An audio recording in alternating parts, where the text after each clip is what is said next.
Hello, everyone. Welcome back to Dirty Martini. I hope you're doing well and I hope you're having an amazing day. Welcome to the very first episode of Dirty Martini of 2026. Like I mentioned last year, but let me also wish it this time around when it's officially the new year. I hope 2026 is kind to you. I hope you leave all insecurity and everything that's been holding you back in 2025. And I hope 2026 is a year of nourishment, of nurture, of care, of self love, of self respect, and just living rather than simply existing. And I actually really wanted to record this on the very 1st of January to be as symbolic as possible. But then I went to bed at 6 a.m., around 6 a.m., and then I woke up with a splitting headache, which was kind of not really fair considering that I didn't even drink a single drop of alcohol and my head was pounding so much that I could barely keep my eyes open, let alone come in here and yap for an hour or so and try to make actually any sense. So here we are a few days later, and I am again having a headache. I don't know what's been going on. I think it's just the sleep deprivation is catching up to me, and it's been fun. But wait, let me before I dive into today's episode, which, as you can probably imagine, considering that it's a New Year's episode, it's going to be about New Year's resolutions. And I know your feeds are probably overwhelmingly full of, oh, this is how to make 2026 your year, and this is how to be your best self, and this is how to do this, and this is how to do that. That's not going to be that type of episode. That's going to be a reflective type of episode, as you are probably used to me doing by now. It's not going to be me teaching you how to live your life. It's not going to be me like spreading some sort of gospel, trying to eradicate all evil and whatnot. That's just not realistic. It's also outside of my abilities at the moment. So it's just going to be me talking about the normal stuff, just with a New Year's twist. So this is not going to be one of those episodes and one of these contents that's circulating every year between December and January, trying to get a grip of your life if you've let loose for a little. Don't worry. The goal of this episode is not to make you feel like shit. The goal of this episode is not to motivate you to uproot any existing routine and to start fresh and whatnot. But before I get into this, let me tell you about my New Year's. What I find interesting is that so I didn't drink a single drop of alcohol because I first celebrated with my family at home, and then I went to a friend's place and I had to drive to that friend's place. And this is something I want to use it as an example that just because the calendar changes, just because the clock strikes midnight, we don't automatically change. Change requires effort, continuous effort, and it's a process of one step forward, three steps back sometimes. And it's okay, but I think that what happened to me right after midnight was such a crucial example of what I need to do in order to do the things I want to do.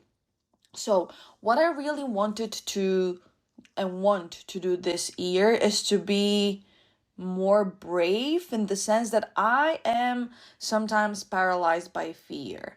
And I let this fear, like existential fear of, let's say, death, be it mine, be it someone I love's death, just fear.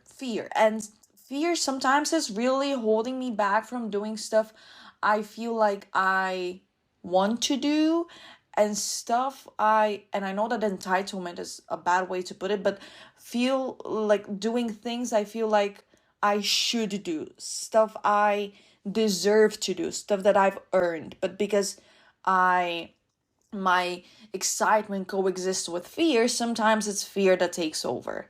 And for example, I really wanted to work on me being more outgoing, me doing stuff even if I do it scared, despite being scared, do it scared. And when the clock struck midnight, and I had promised my friends that I will go to them, I just started really, really overthinking as I normally do. And I was like, oh shit, no, now I know that there's going to be a lot of people who unfortunately will have the audacity to drive not in a well condition, like not sober. They will be on the road, or there will be animals because of the fireworks. They will be scared and they will be running, and I'm scared of going out because something might happen. Let me just stay at home and like not go celebrate with my friends, even though I promised them and I prepped an entire bread for them and I was really looking forward to it. Let me not do that because I am scared that something potentially might happen and I might end up in a situation that is threatening to my life. And because I'm thinking, oh, I just cannot think. And this honestly really exacerbated after Vienna. But I was just thinking, oh my God, I don't want to lose my life. I'm just terrified of uh these wars that are basically happening in Bulgaria on the roads, because there's so many car crashes every single day, and I'm so terrified of, God forbid, being in one. And just I was like, no, I'm the fear is too overwhelming. I will not go. I would rather miss out on this get together that is probably going to be super fun, and it's going to create a lasting memory, because every single year when we celebrate New Year's together, we talk about the celebration for the entire year because we always end up having so much fun. So I was like, I would rather miss on that than put myself in risk. But then, because we had some friends over at my house, for like my family had friends over for New Year's, I was talking to one of our friends, and he was like, and this is just so, it was so fitting, because up until that point I was talking about how I'm going to be more brave and I'm going to dive deeper into the unknown and just like let stuff figure itself out, and I'm going to do stuff even without knowing how to do stuff. And then I was stopping myself from going and experiencing something potentially super enjoyable because of something potentially bad happening. And here's the thing, I have no insurance. No one is protected from life. Life happens to us, life happens at us, but we also happen to life and we happen at life.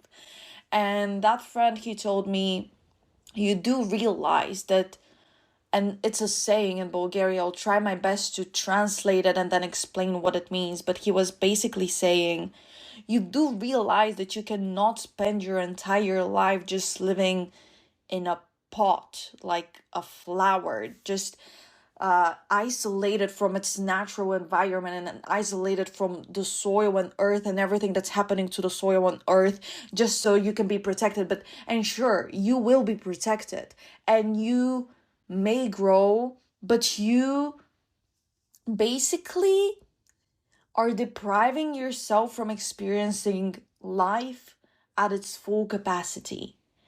And then I started thinking about it, and I was talking to a friend a few days prior to this, and we were talking about how he is just thinking about emotions as something he needs to compartmentalize and not necessarily feel in order to live his life, and how he basically builds a toolkit of dealing with life without experiencing the emotions. But then I gave him an example with immunity. And basically, you cannot build immunity to cope with an illness if you've not been exposed to that illness or you've not been vaccinated. You need some sort of contact with the potential risk factor in order to learn how to cope with it, in order to overcome that challenge and deal with the risk.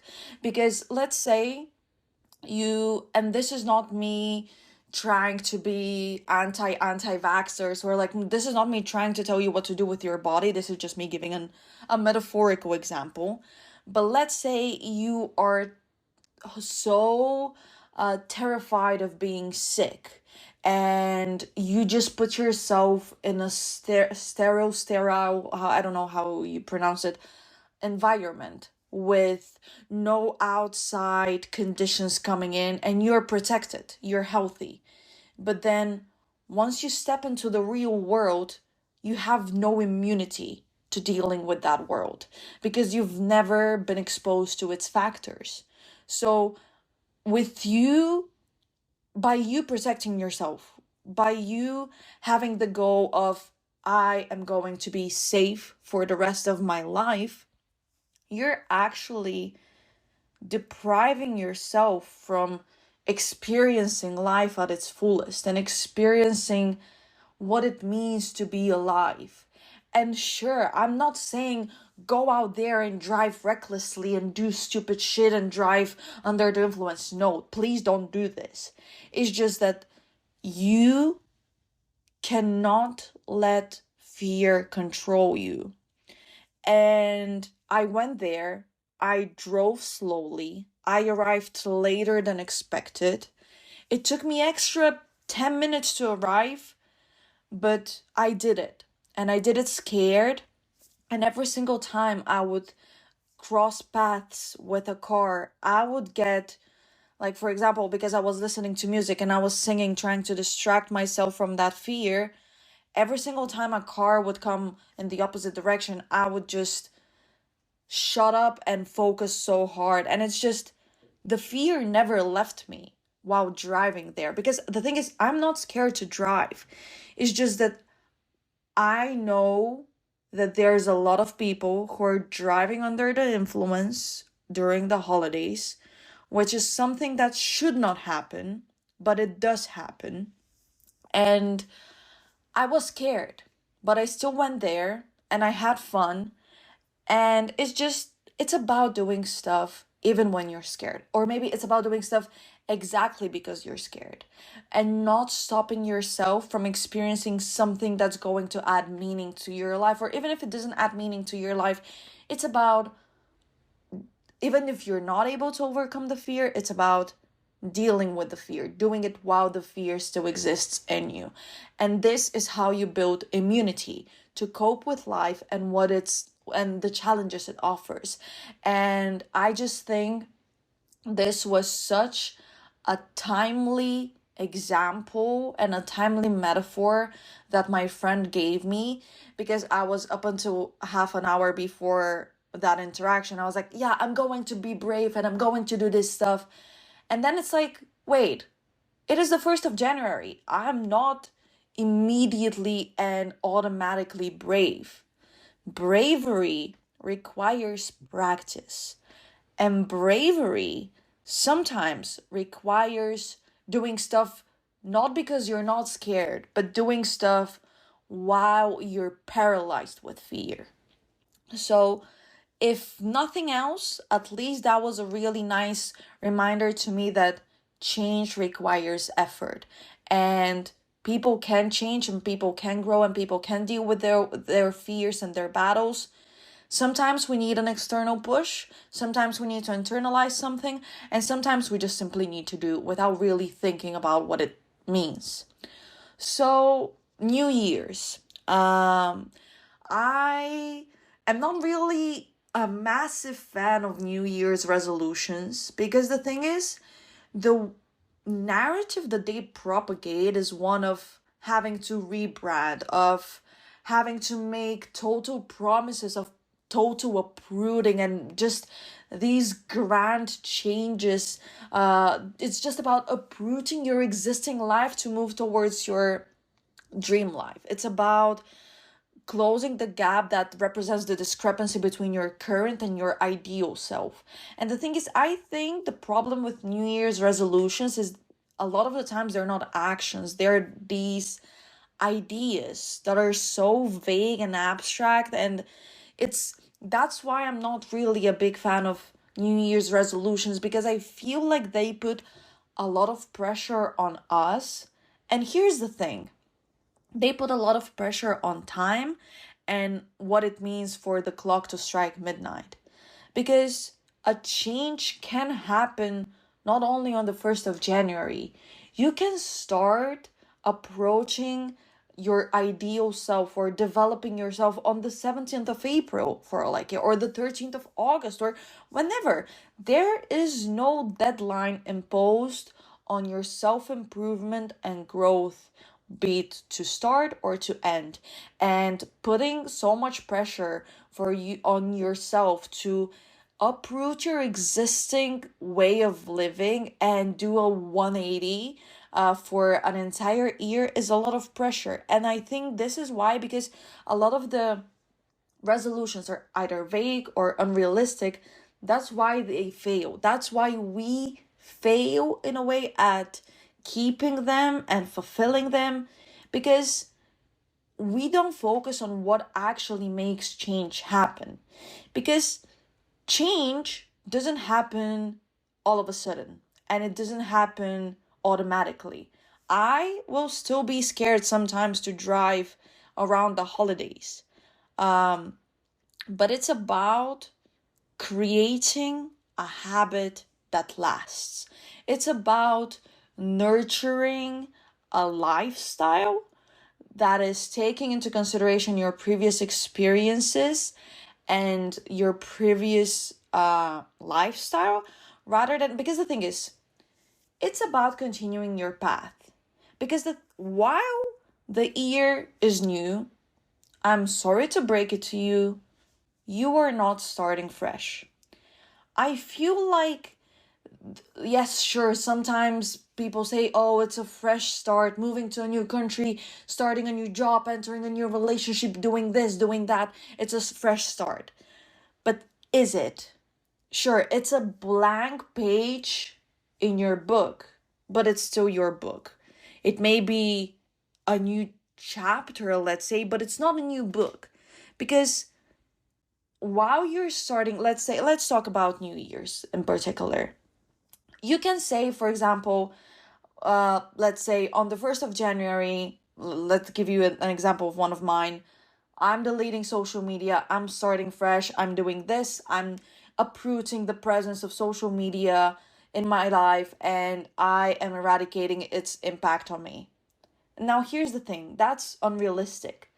Sure, I can basically delete all my social media. I can deactivate or delete my accounts. I can delete the apps. But another interesting conversation I had is, it's not, maybe the real change doesn't happen while we go cold turkey with those type of stuff, let's say social media. And I'll go back to what I mean with starting fresh. It's just like this. I need, guys, New Year saved me. What can I say? I sometimes, like I told you, mind maps, mind maps. Good luck if you're trying to track my train of thought, because sometimes I'm left on this train station, bamboozled by the schedule. But basically, with you know what? Let's continue with fresh starts, and then I'll tell you about social media. Okay, let's do it like this, one by one, one by one. Okay, so you're not starting fresh. It's about taking what you've learned, it's about taking what you know and making something out of it. Because if you were to start fresh, like fresh, you would have to leave all the knowledge and experience back. And you can't start anew with existing knowledge. That's just contradictory. That's paradoxical. It's about continuation rather than punctuation in a way. I mean, like, it's a comma rather than a dot. And with this, I'm not implying that you can't or mustn't change. You should, if you feel like this is what is going to make you blossom and this is what's going to make you happy. But I just don't like this narrative of it's a fresh start, it's a new year, it's a new me. It's not a new you. You're still the same person and you still carry your experiences, your memories, your lessons. You still carry your mistakes, your successes, your failures. And sure, imagine it as a path that you're walking on, your path in life. Along the way, sure, you will see that some stuff no longer fits you. You may stray off your path. You may go in an uncharted territory. It is still your path. And yeah, along the way, you may take off your sweater if it starts getting hot. That doesn't mean that you're walking on a new road. You're just adapting. You're learning and leaving behind what is holding you down while recognizing that once it served you and once it was a meaningful part of your life, be it meaningful in terms of beneficial or in detriment. And you will not realize that you're walking through a summary path of heat if this is all you've ever known. Like, if heat is all you've ever known, you would be unfamiliar with cold. Does that make sense? I feel like I'm talking very vague, but it's just like that concept of like can you know real happiness if you've never felt sadness? I don't know. I don't know. That's a topic for another time, but it's just like it's not about you turning your life upside down, right side up, just inside out. It's about you guiding yourself towards whoever it is that you want to be. And the thing is, you don't need to have that goal. You don't need to rebrand. You don't need to make promises of total uprooting of your existing lifestyle. The 1st of January doesn't have to mean anything to you but the start of a new calendar year. It doesn't have to mean the start of a new life. It doesn't have to mean the start of a new cycle. It doesn't have to mean anything but you having to buy a new calendar to fill in your stuff throughout the year, like a new agenda. It doesn't need to have a symbolic meaning. And it's just, we've been taught this. That's the thing. We've been taught this, but we don't treat the 1st of February with the same concept while it's still also the beginning of a new month. So, like I mentioned, you can start whenever. And just please, I am begging you, be kind to yourself in the process. Recognize that sometimes, like, what did Billy Joel say in Vienna in one of my favorite songs ever?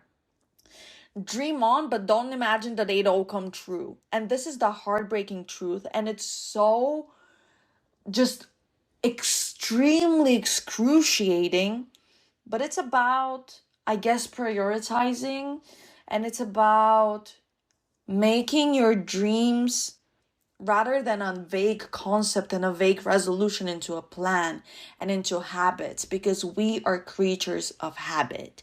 And so what did I want to say about social media? Now I forgot.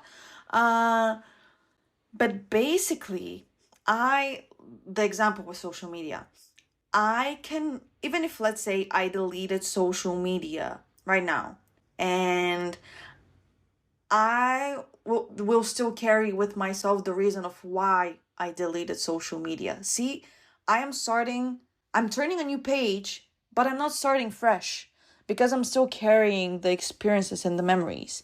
And I think when it comes to social media deletion, which is one of every year my New Year's resolutions, which is ironic considering that I literally have a podcast and I'm trying to establish some sort of a social media presence in a small little corner of the internet. I was talking to this friend, and he was basically saying that if you want to delete your social media, he doesn't think that the best way to do it is go cold turkey. Delete everything and immediately just deprive yourself of social media in your life. And this is what I normally do. And I think he is right because this doesn't really address the problem at its root. What it actually does is, let's say I am addicted to social media. it's just basically sending me into a withdrawal. It is not dealing with the addiction at its root, and it's not trying to help me move past it or navigate it better. It's just eradicating the addictive substance. But this doesn't really yield very crucial and very long lasting effects. Because, so for example, my New Year's resolution every single year is social media reduction, less screens, more hobbies. And the thing is, it's easy to not be on your phone when you're busy.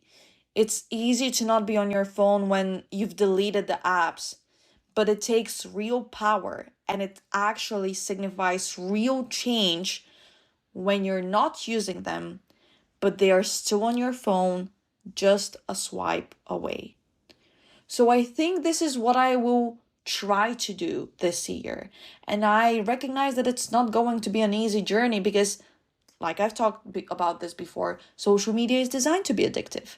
So I will try first to do this to decrease rather than eradicate my social media consumption, and little by little just prove to myself that I am not dependent on social media for entertainment or for social connectedness. And if I don't succeed, then I guess I'll delete them. I'll keep you updated, but I think that first, instead of avoiding the problem, I should solve the problem. Because if I just remove it from my eyesight, it's not really addressing it. It's not addressing the addiction or whatever caused it. I think it's like, for example, removing the substance that you're addicted to is a step of becoming sober, so to speak. But real sobriety and content maybe happens when you have those triggers around you and you've healed yourself enough to not let them trigger you. So I guess we'll see how that goes. But what I found interesting and still find interesting is that this year, so normally, like I talked to you about this last week, I'm a very highly sentimental person. And every year I write myself a letter to read on the next New Year's Eve. And I'm trying to basically recall what I did that year and just trying to evaluate my year and just set some goals, but like goals not in terms of, oh, lose weight or I don't know, be consistent with your skincare or update your wardrobe, not that type of goals. I'm talking about goals as in like work on your overthinking tendencies.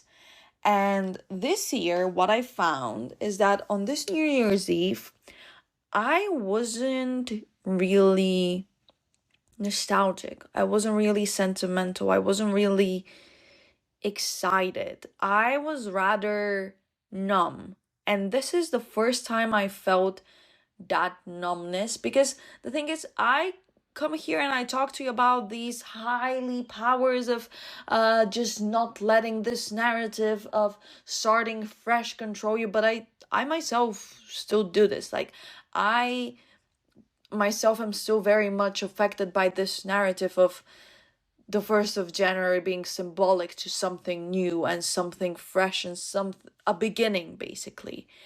And this time around is the first time I did not feel it.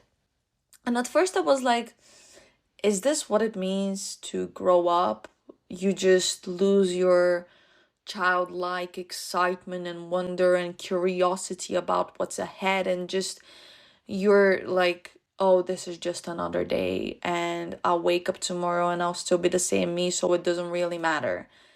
And while I think that this might be a part of it, although I'm really now trying, like not trying, but I'm by this painting adulthood as something very dull and gray and boring. Um, but I think that my lack of festive spirit this time around was had something to do with those letters I write myself. Because I always write the letter of this year addressed to next year me, before I read last year's letter. And while I was writing it and I was doing an evaluation of each year, which can actually be a double-edged sword because it's nice because it can bring up my like excitement about the year I had, but it can also be like, oh damn, like that's you didn't do much because I feel like we just people because our brain, as much as it's mesmerizing, the capacity to which we use it at this stage of our development is rather limited in the sense that we always need it's easier for us to comprehend stuff when we label it. So that's why we tend to label stuff as good or bad. But things are not just good or bad. They're not innately good or innately bad. They're both. It's just, yeah, I think this evaluation is what really, because the evaluation is normally what gets me into this festive mood of I am closing a chapter and I'm opening a new one. And I think the problem this year is that I myself again was my biggest enemy because I kept on comparing myself. And the thing is, my problem is that I don't only compare myself to my family, friends, my people I know and people I don't know on social media or whatever, because this is just like how communities work. Social comparison is an innate tendency in us. We compare ourselves. This is, I guess it could have contributed evolutionarily because this is, if you see similarities in someone, you're more likely to go together with them. And this is how tribes develop, and this is how communities develop, and this is how humanity sustained itself. And social comparison is crucial for basically connecting with others and disconnecting from those you don't see yourself connected to. But my biggest problem is that not only do I compare myself to others, I compare myself to myself. And the thing is, while I was writing that letter, I just started comparing my 2025 to my 2024. And the thing is, 2024 was one of the most formative years of my life up to this date. And I feel like while I am sure a lot more transitions are expecting me in what's probably, hopefully going to be a long, healthy life, 2024 will always remain a very pivotal year in my life. Because that's the year in which I came back from the UK. I moved back to Bulgaria for a little bit. I went back to the Netherlands. I graduated from my bachelor. I said for the time being, goodbye to my friends I made in the Netherlands. I started a pre-master. I started Dirty Martini. I went back to Bulgaria. I found a new job.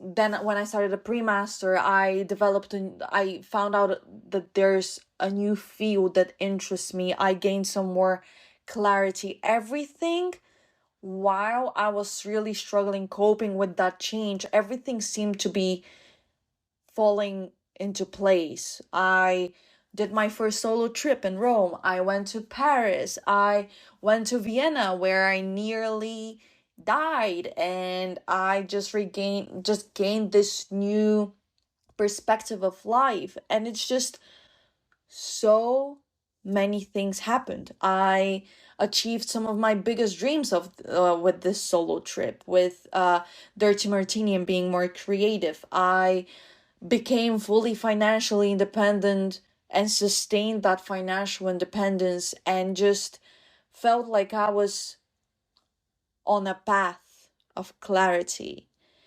And 2024, while it was scary at times and it was very heartbreaking at times, it was very formative because it brought me to me.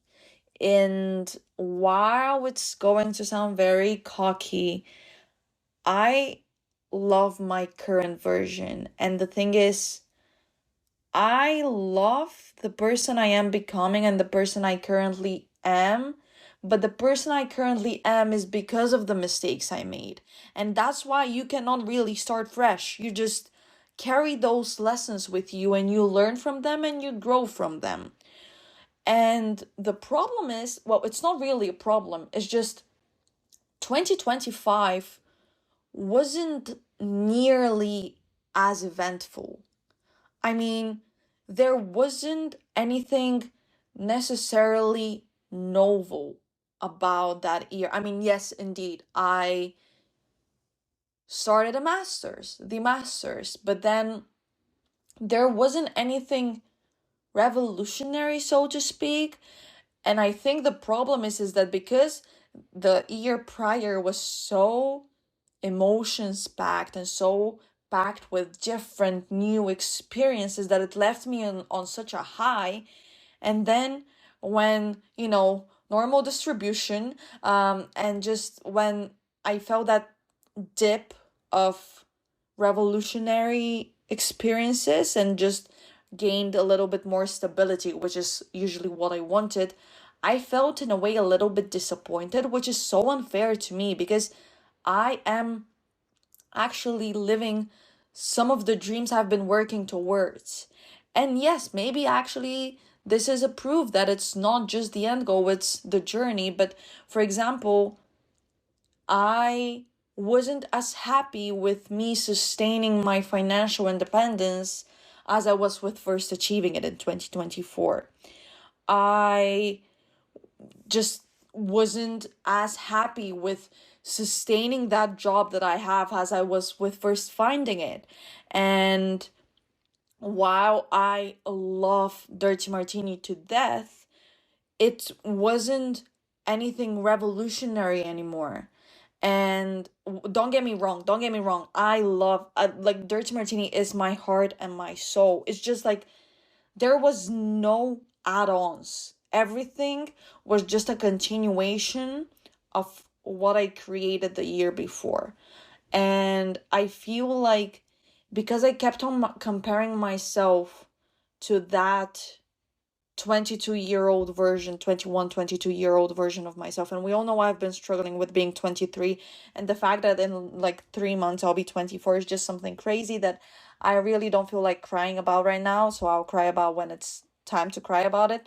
But because there was nothing too crazy, no twists, no turns, it was just stable. And at times it felt boring in a way. Like I felt like I was stagnant in my development, and I had to remind myself, you're working on your education and this is your main priority in life right now, and you're sustaining your relationships with people, and you're finding new people to connect with, and you've let go of people who hinder your self-love. So this is development. I feel like it's just because it was so spread out, I kind of really did not evaluate it as such. And I feel like this is why when I was writing the letter and I was like, well, there's nothing new to add, nothing too crazy happened that year. And I hate the fact that I think that something crazy has to happen for me to write it down. Um, and I feel like that's why I wasn't necessarily too festive. And I think this should be my top priority in this year, to stop comparing myself to myself. Because the thing is, I'm sure that now when I'm looking back on 2024, nostalgia is definitely playing a role, and I am looking through stuff at stuff through rose-colored glasses. But I'm sure when I was in 2024, I was very lost and perplexed, and I felt every single ounce of excruciating pain of my life changing and it being uprooted with my friends leaving and me staying behind. And just like, I remember I didn't really love um living in a town that I've lived in for multiple years with and not feeling like home.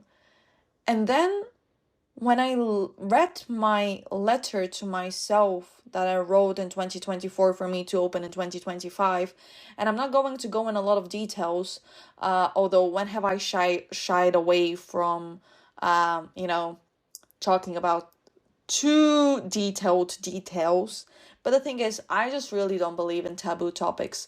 I just think taboo topics are such an unnecessary concept that's depriving us from real connection, because we all go through life in a very similar manner. I mean, like, some more similar than others, but it's just like we as humans have been gifted with this palette of emotions, and I feel like we underestimate how others can relate to us in many aspects, and we are depriving ourselves from that relation to others through taboo topics, and that's why I don't believe in taboo topics.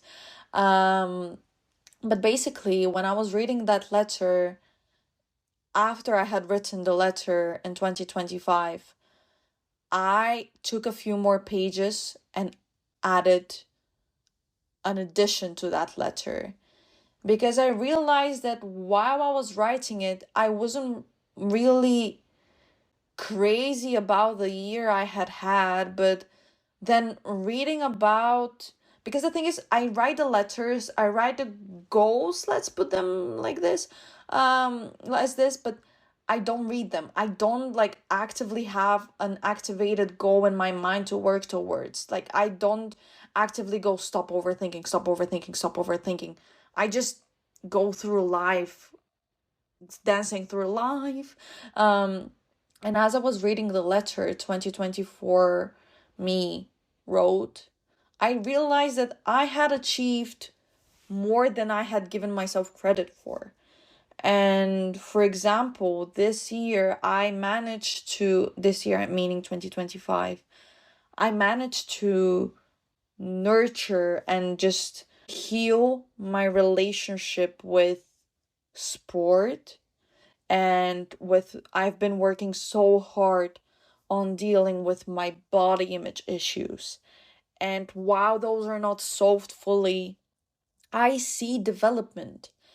And what I found crazy is the fact that I wrote in the letter, I don't belong in the city in the Netherlands I live in. And then this year, I don't know if it's the last few months of me starting the master, because the thing is, I made a change when I started the masters. I didn't make the change on the 1st of January. So you can start whenever. If you feel like there's something you need to change, you don't need to wait for Monday. You can just start today. You can start in 30 minutes. And in the last few months, I haven't really felt like I don't belong there. My problem with the city now is, how am I going to leave it? And that how am I going to leave it does not come from such a great attachment to my life in that city, but it's because this is the only city I've lived in as an adult. Well, I mean, apart from, a few months in the UK and a few months per year in Bulgaria. This is the only place I've had the chance to develop my adult self and get to know myself. And this city, I don't see myself staying there, but the problem is I don't see myself going anywhere because I'm so paralyzed with fear from the unknown. And I don't know what's ahead. I really don't know. And what I think was my biggest achievement this year was the fact that I finally got myself to make time for stuff outside of work and university. And yes, sure, I'm very, very happy that I stuck to my one actual New Year's resolution, which was going to the cinema every single month. And this is something I plan on continuing because it was so nice. So hopefully I have the means to continue doing that this year as well. But like, honestly, cinema in 2025 just ate, no crumbs left behind. It was just chef's kiss. But basically, with time, this is the biggest change I enacted this year. Because in my pre-master, I feel like it's because of trying to avoid dealing with my emotions or really struggling to cope with my friends being gone. But I really did not go out to socialize. I was only university, work, work, university, university, work, work, university, work, work, work, university, university, university. And I realized that this is not a sustainable way for me to lead my life. And I didn't really feel like I was living. It felt like just mere existence and just passing through time. And that's why I felt like my life, just like sand, was slipping through my fingers, and there was nothing I could do to stop time's passage. And I was just a silent observer. I wasn't even the main character of my life. And this year, because this was such a heavy load to carry, I realized that this is something I could change if I wanted to. And I changed this. And I actually became the main character of my life, which I know should be a given, but it really, really wasn't. And this is coming from someone who is a chronic people pleaser. Well, you know what? Let's label it recovering people pleaser. And I really, this year, for example, when the master started, and I realized that my time in the city might be running away or running out, or I can no longer sustain myself if I don't connect to people. And it's time for me to also find new friends, because I keep my older friends, I still keep in contact with them every single day. It's just, I also need to find people here and now. And this year in the master, while I am so much more busy compared to the pre-master, and I work more, I study more, I put an effort into a lot of stuff. And the thing is, I make the choice to make time, first of all, for rest, because I felt like rest was something that should be earned rather than something that I deserve by definition and something I'm entitled to. So every single week when I'm in the Netherlands, I try to at least have an afternoon off, normally on Sundays, of just not studying, not working, just resting. And I feel like this is what's been helping me really coping with life and the week I've had, and just punctuate time and realize that time is passing rather than passing through me. And the thing is, I also made effort to socialize. I reached out to people. I stopped saying no to people asking me out to go for a drink or go bowling or whatever, because by definition, I would always say no. And I really, really wanted to stop saying no when I wanted to say yes. And my goal in life, not just for this year, is to stop saying yes when I want to say no. But the thing is, while I am much more busy, I feel like now I have more time, because, and yes, I do still spend time on social media. So imagine if I also regain those few hours that I spend on there every single day. I have way more time because I want to have more time. And I realize that I can spare 2 hours a week to go and have a drink with a friend.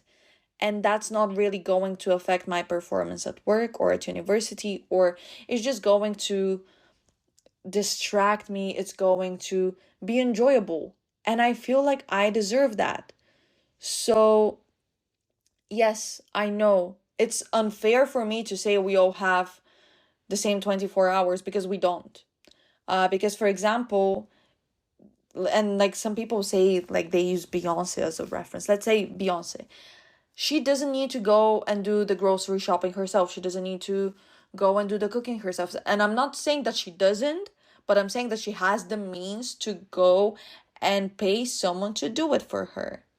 And I'm not saying that Beyonce is not busy. I'm just saying that we don't have the same 24 hours.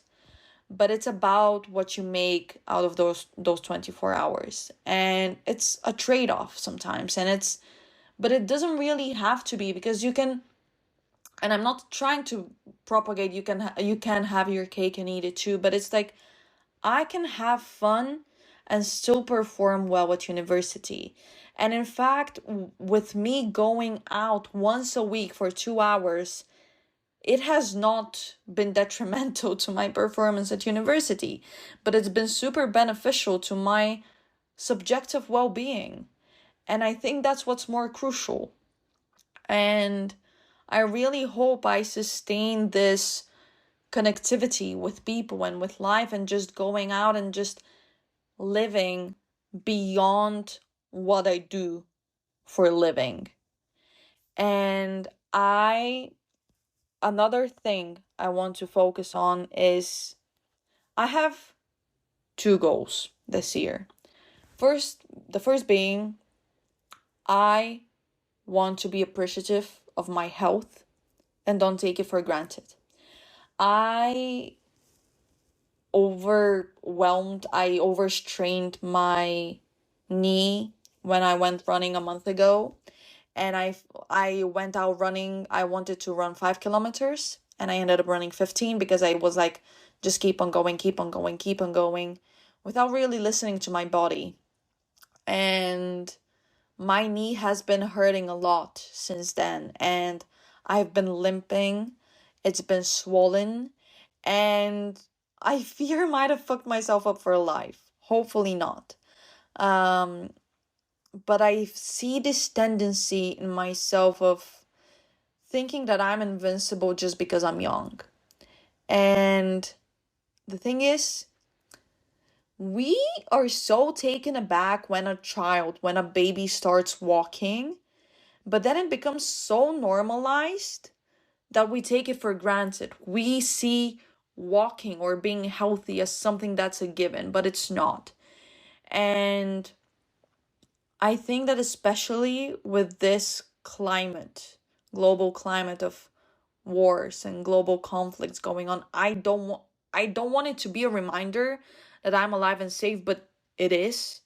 And I'm immensely grateful for it. And I just hope I work towards letting go of this naive assumption that I'm protected from injury or from anything in life just because I'm young. That just doesn't work like this. And just because I'm privileged in many aspects of my life doesn't mean that success is a guarantee to me. And that's something on the first, like on the front line, that's something I really, really want to develop, and just be appreciative of my well-being and not jeopardize it for the sake of a Strava kudos or to feed my ego, because my ego is my biggest enemy. And the next thing I want to, well, even if I don't want to focus on, it is coming in 2026. And I knew it was coming. It just felt like I had more time. I am so scared of what's to come after I graduate, taken that I graduate successfully. This is the given question in every room I walk into. What are you going to do after you graduate? Are you coming back to Bulgaria? Are you staying in the Netherlands? Are you going here? Are you going there? What do you want to work? Are you coming here? Are you coming there? I don't know. I really don't know. And I want to be okay with not knowing. I would like, because the thing is, yes, in half a year, let's say, I will graduate. And then, do I do another master's? Do I do another bachelor? Do I start a job? What job do I start? Do I stay in the Netherlands? Do I come back to Bulgaria? Do I move to a third country? I don't know. I want to be okay with not knowing. And I want to think that in those 6 months, I'm not running out of time, and then that's a deadline for me to make a choice that's going to define my life for the rest of my life. I would like to think that my life is ahead of me, and it's okay for me to not know. And yes, sure, please, I would be lying if I'm saying I'm not hoping to get more clarity. I pray for that. I hope I'm not scared of what's to come, but even if I am, I still hope I do things, because like my friend said, you cannot just be a flower that's growing in a pot.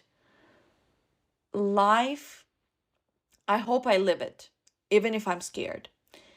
And or maybe because I am scared, I hope I live. And the thing is, I started my pre-master and my master right after my bachelor because I was so confused. And that for me was a way to delay life. And I did it by 2 years. And those 2 years are about to be up in a few months. And the thing is, I left the navigation of life after those years for future me to navigate. And now I am that future me, and I don't know how to navigate it. So maybe, again, go and cold turkey. Not the best way to address the problem and deal with it.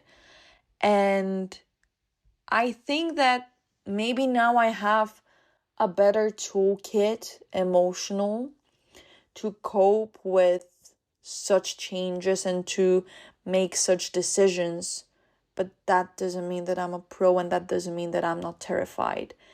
And the upside of me being scared of what is to come is that I am so avoidant that I don't think too much about the future, because I'm going to let it consume me, and I'm just going to enter this loop, this black hole of sensory deprivation of because of fear. And another thing is, because I've been working so hard on forgiving myself for the past and learning from it and just finding grace towards myself for my past mistakes, and just nurturing that inner child in me, and realizing that in a lot of the situations she acted the way she did because she was a child and she did the best she could. So because I'm forgiving myself from the past, and in a way I've let it go, it's not consuming me. Now I've replaced nostalgia. I mean, I realize that this may be temporary. I'm not saying that this is a one and done, but recently I've not been really nostalgic. I've just been appreciative of the experiences I've had, and of the memories. And because I've let go of the past as a guider through life, because I'm also avoidant of the future, I have been forced to be more present in the now, which, I mean, a win is a win, if you ask me. Although I do still sometimes feel like I am floating through my present existence, but I have been way more present, and I have been way more grounded, and this is something I want to keep going and developing, because the thing is, when I left Bulgaria the first time, I feel like, I don't remember, but I feel like I didn't really think too much of when and if I would come back. And just, oh fuck, I'm tearing up. Seeing the faces of people who've been waiting for me when I tell them I don't know if I'm coming back immediately, I don't think I am, has been breaking my heart.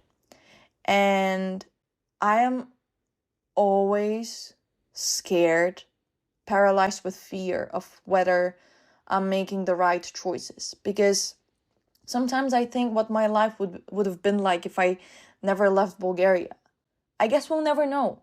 And while living abroad and having people waiting for you back home, and it's a privilege, don't get me wrong, can be very heartbreaking, because you always feel like you're leaving someone behind. It's been such a crucial factor in my development, and I really think, I know I wouldn't have been the person I am today had I not left Bulgaria, because it made me realize stuff and gain perspectives about stuff that I used to take for granted. Because, for example, now, yes, sure, I may see my family and friends here way, way less than I normally would, but now I'm so much more appreciative of my time that I spent with them, because I realize that it's limited and I don't take it for granted. And I just know that, like, seeing life move on here without me, just life happening without me, it is heartbreaking. But it's unfair for me to think this, because, well, I also, feelings don't have to be rational, but I also have a life there without them, even though I carry them with me wherever I go. Fuck, I didn't want to cry. It's just, I'm really confused. And trying to explain my confusion has been really overwhelming. And I feel like sometimes I'm letting people down. And the thing is, I am always scared of whether I'm making the right choices. Was it the right choice to leave? Was it the right choice? What would be the right choice to stay there or come back here or go somewhere else? I don't know. But the thing is, I realize that I don't live in a vacuum. And I know that my decisions affect people, and especially the people I love.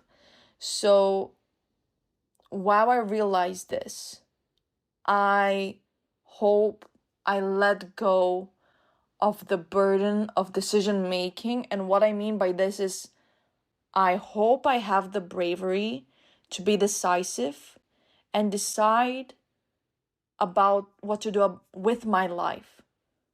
I hope I decide in a way that is meant to maximize my own personal happiness rather than prevent someone else's disappointment.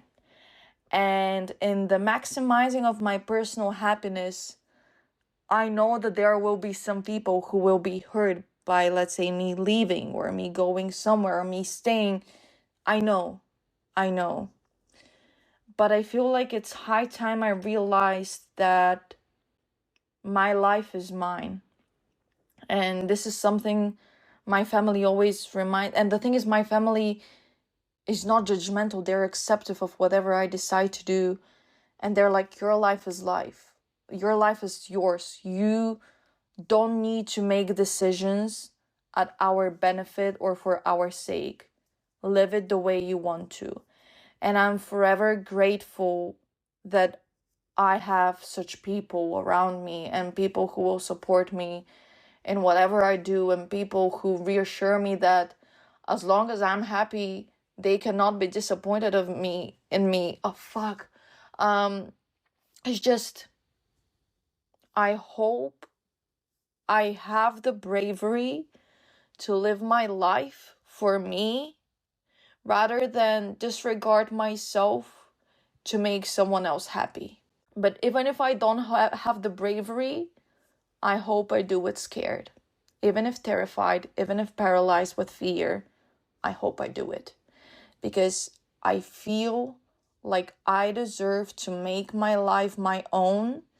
And I feel like in this chaos, in this lack of clarity, in this intersection of my life of which way will I go, I hope I find the beauty in it, and the beauty of having a choice. And I will never know if I've made the right choice, but maybe the right choice is not about choosing a specific option and going a certain path.